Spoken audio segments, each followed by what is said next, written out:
नमस्कार, 24 prime news बड़ी खबरों में आप सभी का स्वागत है। मैं हूं प्रकाश। आइए सबसे पहले शुरू करते हैं हेडलाइंस के साथ।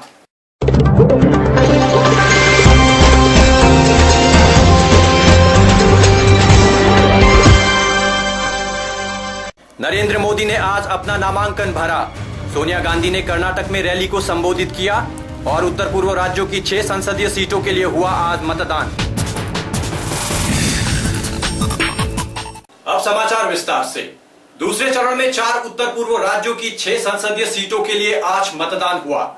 इसमें अरुणाचल और मेघालय की 2-2, मणिपुर और नागालैंड की 1-1 सीट शामिल है।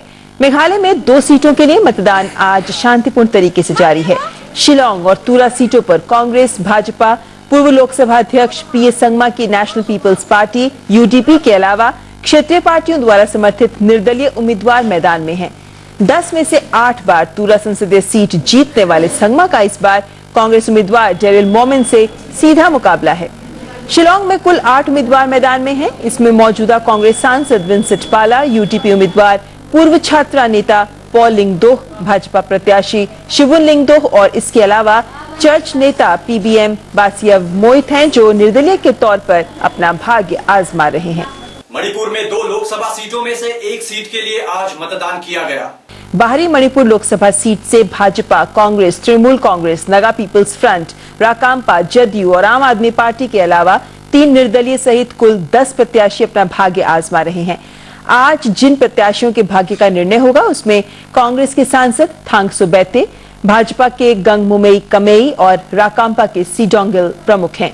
यहाँ पर कुल 9,11,699 मतदाता 511 मतदान केंद्रों पर अपने मताधिकार का उपयोग करेंगे, जिनमें 4,63,068 महिला मतदाता शामिल हैं। राज्य की दूसरी लोकसभा सीट के लिए 17 अप्रैल को मतदान होगा। अभी तक 40% मतदान की खबर है। डीजी इलेक्शन कमीशन आशीष श्रीवास्तव ने लोकसभा चुनाव में चुनाव आयोग द्वारा किए गए पुख्ता इंतजामों की जानकारी पत्रकार परिषद के दौरान दी। The commission had identified Arunachal Pradesh as a possible expenditure sensitive state. So expenditure monitoring, election expenditure monitoring mechanisms have been firmly put on ground in the state. They played a very good role. Expenditure observers and the election machinery, they were mobilized, and this is the result. 4,34 lakh rupees being seized in cash. Besides this, 69,503 liters of liquor has been seized. And arms and ammunitions have also been seized. Illegal arms and ammunitions have been seized at different places. More than 9,000 postal ballot papers. Illegal arms have been seized. 8 arms are reported to have been seized, and 54 ammunitions are reported to have been seized. More than 9,000 postal ballot papers have been issued for the assembly election, and a similar number have been issued for the parliament election.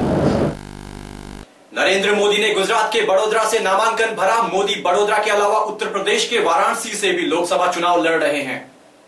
Vadodara seat पर मोदी का मुकाबला कांग्रेस के नेता मधुसूदन मिस्त्री से है, जबकि आम आदमी पार्टी से सुनील दिगंबर कुलकर्णी उम्मीदवार हैं।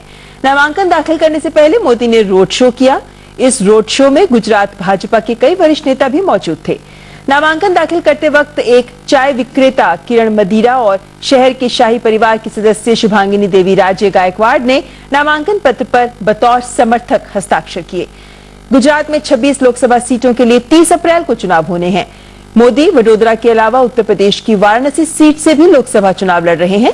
नामांकन से पहले भाजपा ने मोदी की तस्वीरों वाले करीब 1000 पोस्टर और होर्डिंग्स शहर से हटा लिए हैं। अगर नामांकन दाखिल होने के बाद तक मोदी के पोस्टर और होर्डिंग्स लगे रहते तो इसका खर्च उनके निजी चुनावी व्यय में जुड़ जाता।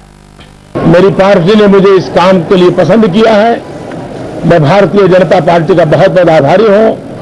मुझे विश्वास है कि बड़ौदा लोकसभा क्षेत्र के सभी मतदाता उमंग और उत्साह के साथ लोकतंत्र के इस पावन पर्व चुनाव को उत्साह और उमंग से मनाएंगे और 30 तारीख को भारी मतदान करके कमल के निशान पर बटन दबा करके भारतीय जनता पार्टी को भव्य विजय दिलाएंगे। भाजपा नेता नरेंद्र मोदी ने आज महाराष्ट्र के सोलापुर में चुनावी रैली को संबोधित किया। जब प्रसाद चढ़ाना होता है तब प्रसाद चढ़ा देते हैं, जब आरती करनी होती है तब आरती कर देते हैं। भाइयों बहनों, इनको आपकी परवाह नहीं है। जब तक परिवार खुश है, सिंधु जी की दुनिया सलामत है। यहाँ के किसान अगर पानी मांगे तो एनसीपी के एक नेता, महाराष्ट्र सरकार के मंत्री, शरद पवार के सिपा सालोदार कैसी भाषा बोलते हैं। याद है क्या बोले थे कि भूल गए? मैं इस इलाके के लोगों को कहना चाहता हूं, खास करके किसानों को कहना चाहता हूं, आप जिस दिन मतदान करने के लिए जाए ना, तब इतना याद कर लो, इन नेताओं के अहंकार ने आपके लिए कैसी भाषा बोली थी। और फिर आपकी आत्मा कहे वहां वोट दे देना भाई। ऐसे लोगों को अगर सजा नहीं करोगे ना तो सुधरेंगे नहीं। कांग्रेस अध्यक्ष सोनिया गांधी ने आज कर्नाटक के कोलार में चुनावी रैली को संबोधित किया। एक व्यक्ति के असली चेहरे को मुखौटा लगाकर छिपाने की कोशिश हो रही है, उसे अरमर्ज की दवा और देश के लिए चमत्कारी नेता बनाकर पेश किया जा रहा है, जिन्हें हमारी गंगा जामुनी संस्कृति पर विश्वास नहीं है, जिन्हें अनेकता में एकता पर विश्वास नहीं है, जो दिलों को आपस में बांधते हैं, भाई भाई को आपस में लड़ाते हैं।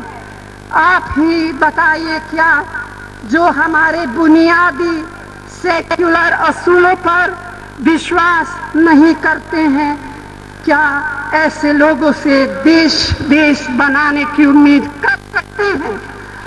वहीं बीजेपी नेता नरेंद्र मोदी ने सांगली में लोगों को संबोधित करते हुए यूपीए सरकार पर निशाना साधा। अटल बिहारी वाजपेयी जी ने जो सपना देखा था नदियों को जोड़ने का, जहां बाढ़ है वहां से पानी जहां सूखा है वहां ले जाओ, जो बाढ़ के कारण परेशान है वो भी किसान सुखी हो जाएगा, जो सूखे के कारण परेशान है वो भी किसान सुखी हो जाएगा। छत्तीसगढ़ के बालोर जिले में राहुल गांधी ने लोगों को संबोधित किया। हमने दुनिया का सबसे बड़ा रोजगार का प्रोग्राम महात्मा गांधी नरेगा चालू कर दिया। करोड़ों लोगों को फायदा पहुंचा। हमने कहा देखिए रोजगार मिल गया, काफी नहीं, गरीबों को, कमजोर लोगों को और मदद की जरूरत है। तो हमने भोजन के अधिकार की बात की। हिंदुस्तान में एक व्यक्ति नहीं रहेगा जिसको भोजन नहीं मिलेगा, कोई भूखा नहीं सोएगा इस देश में। अंत में पेश है मुख्य समाचार एक बार फिर।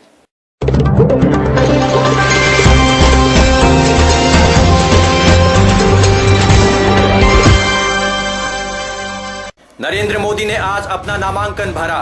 सोनिया गांधी ने कर्नाटक में रैली को संबोधित किया और उत्तर पूर्व राज्यों की 6 संसदीय सीटों के लिए हुआ आज मतदान। 24 प्राइम न्यूज में खबरों का सिलसिला फिलहाल यहीं तक, लेकिन देश और दुनिया की तमाम खबरों के लिए आप देखते रहिए 24 प्राइम न्यूज, हर खबर पर खास नजर।